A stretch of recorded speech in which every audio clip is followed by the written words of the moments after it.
Hello friends, ನಮಸ್ತೆ. ಸ್ಫೂರ್ತಿ kitchen and ಬ್ಲಾಗ್ಸ್ಗೆ ಸ್ವಾಗತ. ಇವತ್ತಿನ ರೆಸಿಪಿ ಬೆಂಡೆಕಾಯಿ ಪಲ್ಯ. ಮಾಡೋದು ಹೇಗಂತ ನೋಡೋಣ ಬನ್ನಿ. ನೋಡಿ, ಒಂದು ಬಾಣಲಿ ಇಟ್ಕೊಂಡಿದ್ದೀನಿ. ಈಗ ಬೆಂಡೆಕಾಯಿ ಹಾಕ್ಕೊಳ್ಳೋಣ. ಚಿಕ್ಕದಾಗಿ ಕಟ್ ಮಾಡ್ಕೊಂಡಿರಬೇಕು ಬೆಂಡೆಕಾಯಿ. ಎಳೆದಾದರೆ ತುಂಬ ಚೆನ್ನಾಗಿರುತ್ತೆ ಪಲ್ಯ. ಡ್ರೈ ಆಗಿ ಹುರ್ಕೊಳ್ಳೋಣ. ಇದು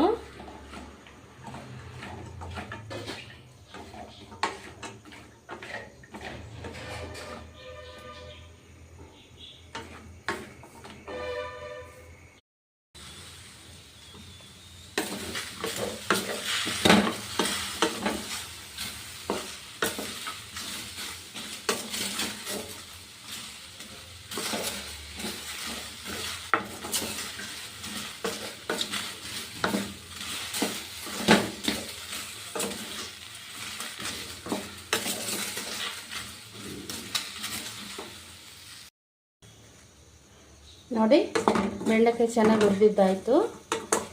ಈಗ ಇಳಿಸ್ಕೊಳ್ಬಿಡೋಣ. ಸಾಕು ಇಷ್ಟು ಹುರಿದ್ರೆ.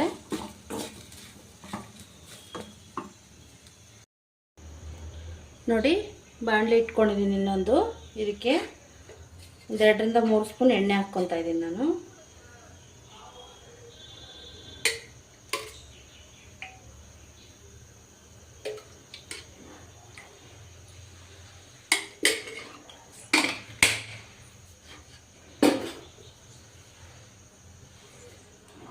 ಎಣ್ಣೆ ಕಾಯಲಿ. ಅದಕ್ಕೆ ಒಂದು ಅರ್ಧ ಸ್ಪೂನ್ ಜೀರಿಗೆ, ಒಂದು ಸ್ಪೂನ್ ಸಾಸಿವೆ, 1-2 ಸ್ಪೂನ್ ಕಡಲೆಬೇಳೆ ಹಾಕ್ಕೊತೀನಿ. ಒಂದೇ ಸಾರಿನೇ ಹಾಕ್ಕೊತಾ ಇದ್ದೀನಿ.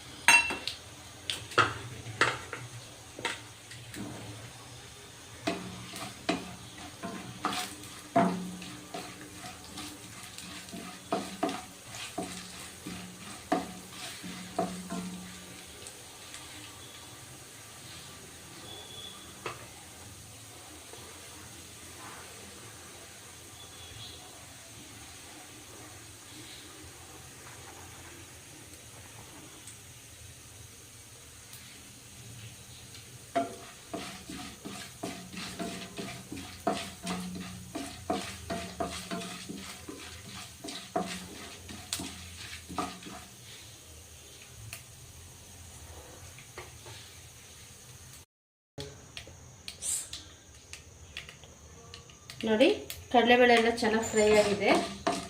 ಈಗ ಈರುಳ್ಳಿ ಹಾಕ್ಕೊಳ್ಳೋಣ.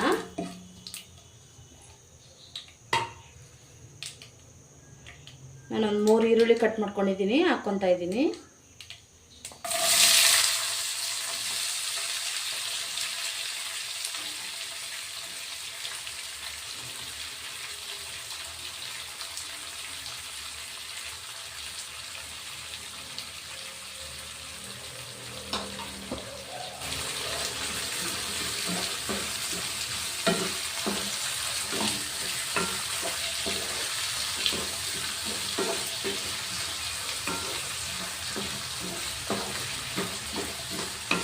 ಈರುಳ್ಳಿ ಸಹ ಚೆನ್ನಾಗಿ ಫ್ರೈ ಮಾಡ್ಕೊಳ್ಳೋಣ.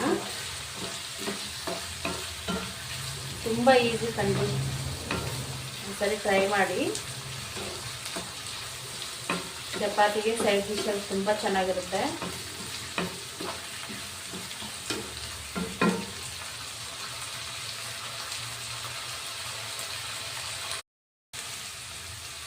ನೋಡಿ, ಈರುಳ್ಳಿ ಎಲ್ಲ ಚೆನ್ನಾಗಿ ಫ್ರೈ ಆಗಿದೆ. ಈಗ ಟೊಮೆಟೊ ಹಣ್ಣು ಹಾಕ್ಕೊಳ್ಳೋಣ. 1-2 ಟೊಮೆಟೊ ತೊಗೊಂಡಿದ್ದೀನಿ, ಚಿಕ್ಕದಾಗಿ ಹೆಚ್ಚಿಟ್ಕೊಂಡಿದ್ದೀನಿ. ಇದು ಸಹ ಹಾಕ್ಕೊಳ್ಳೋಣ.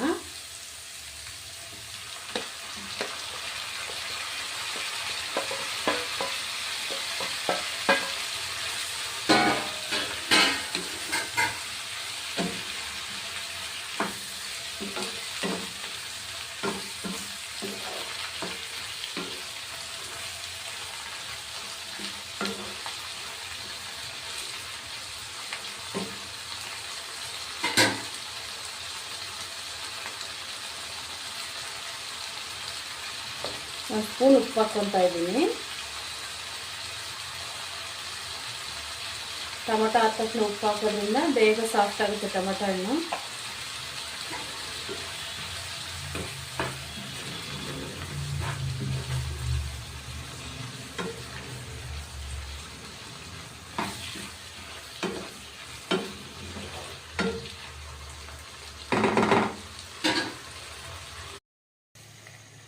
ನೋಡಿ ಟೊಮೊಟೊ ಎಲ್ಲ ಚೆನ್ನಾಗಿ ಸಾಫ್ಟಾಗಿ ಬೆಂದೋಗಿದೆ. ಈಗ ಒಂದು ಅರ್ಧ ಸ್ಪೂನ್ ಅರಿಶಿನ ಹಾಕ್ಕೊಳ್ಳೋಣ.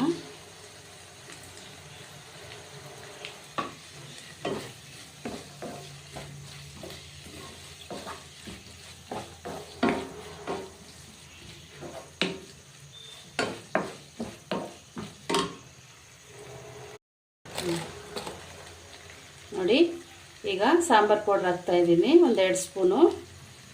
ನಾನು ಧನಿಯಾ ಜೊತೆಗೆ ಒಣಮೆಣ್ಸಿನ್ಕಾಯಿ ಸೇರಿಸಿ ಪೌಡ್ರ್ ಮಾಡಿಸಿದ್ದೀನಿ. ಅದಕ್ಕೋಸ್ಕರ ಸಪ್ರೇಟಾಗಿ ಏನೋ ಹಸಿಮೆಣ್ಸಿನ್ಕಾಯಿ ಆಗಲಿ ಖಾರದ ಪುಡಿ ಆಗಲಿ ಹಾಕಿಲ್ಲ.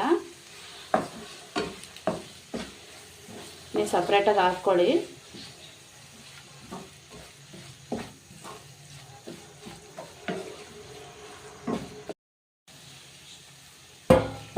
ನೋಡಿ ಸಾಂಬಾರು ಪೌಡ್ರ್ ಹಾಕಿ 1 ನಿಮಿಷ ಚೆನ್ನಾಗಿ ಫ್ರೈ ಮಾಡಿದ್ದೀನಿ ಎಣ್ಣೆಯಲ್ಲಿ.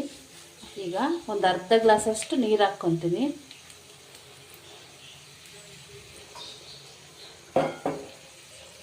ಸಾಕಿಷ್ಟೇ, ಜಾಸ್ತಿ ನೀರು ಹಾಕ್ಕೋಬಾರ್ದು.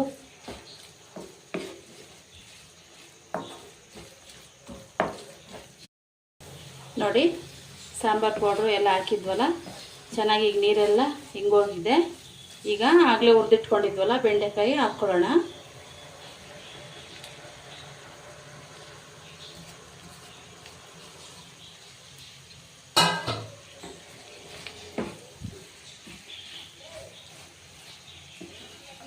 ಚೆನ್ನಾಗಿ ಮಿಕ್ಸ್ ಮಾಡ್ಕೊಳ್ಳೋಣ. ಮಸಾಲೆ ಎಲ್ಲ ಬೆಂಡೆಕಾಯಿಗೆ ಹಾಕ್ಕೋಬೇಕು.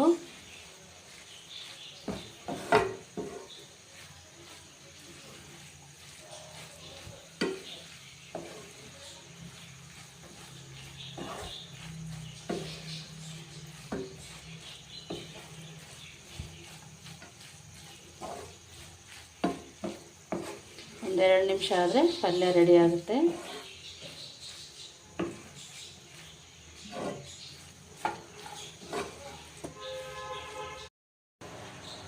ನೋಡಿ ರೆಡಿ ಆಯಿತು ಬೆಂಡೆಕಾಯಿ ಪಲ್ಯ. ತುಂಬ ಈಸಿಯಾಗಿ ಮಾಡ್ಕೋಬೋದು, ಒಂದ್ಸರಿ ಟ್ರೈ ಮಾಡಿ.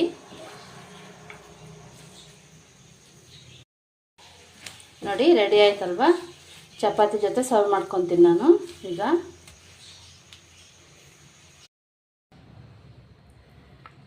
ನೋಡಿ ಚಪಾತಿ ಜೊತೆ ಸರ್ವ್ ಮಾಡ್ತಾಯಿದ್ದೀನಿ. ನಮ್ಮ ರೆಸಿಪಿ ಇಷ್ಟ ಆಗಿದ್ರೆ ಲೈಕ್ ಮಾಡಿ, ಶೇರ್ ಮಾಡಿ, ಸಬ್ಸ್ಕ್ರೈಬ್ ಮಾಡಿ.